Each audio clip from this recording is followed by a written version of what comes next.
Oke. Sekarang kita ingin menyelesaikan sebuah pertidaksamaan nilai mutlak.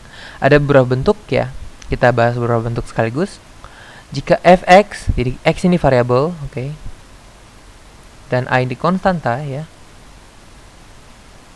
Saat kita ingin menyelesaikan mutlak fx kurang dari a, itu di sini a-nya besar dari 0, maka kita cukup ubah bentuknya menjadi minus a kurang dari fx kurang dari a. Oke. Ini artinya apa? Well, saya nilai fx saya ingin dibatasi oleh a mutlaknya. Berarti kalau di fx-nya positif, berarti dia harus kurang dari a. Berarti dia dari 0 sampai a.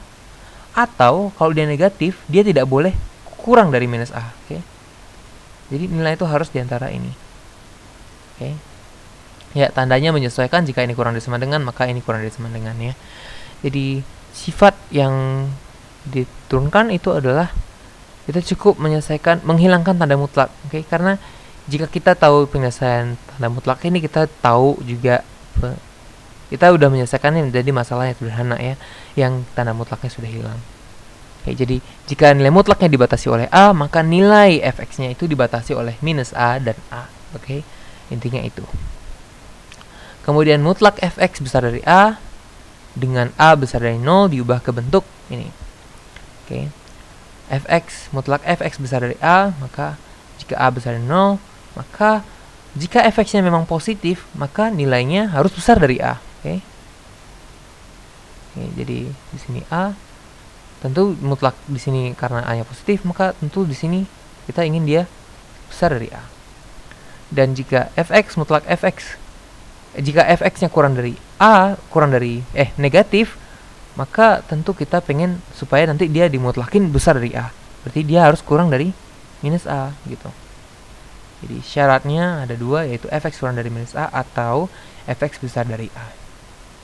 Oke, kemudian kita tinggal menyelesaikan pertidaksamaan ini, kemudian mencari gabungannya. Ya, kita sudah ingat tadi sebelumnya bahwa kita sudah lihat sebelumnya bahwa atau itu kita operasikan dengan gabungan dari interval. Kemudian mutlak fx tambah mutlak gx itu bisa kita ubah ke bentuk mutlak fx min gx kali fx tambah gx besar dari 0. Ya, sebagai contoh kita punya misalnya ini kenapa? Karena fx, mutlak fx besar dari mutlak gx.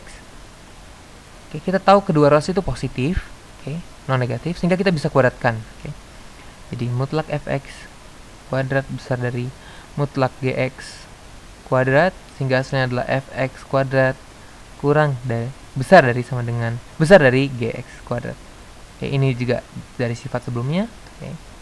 Sifat ini mutlak x kuadrat itu adalah sama dengan x kuadrat itu sendiri, sehingga persamaan kita hasilkan adalah fx kuadrat minus gx kuadrat itu besar dari 0, atau dengan kata lain fx minus gx kalikan dengan fx plus gx itu besar dari 0. Oke.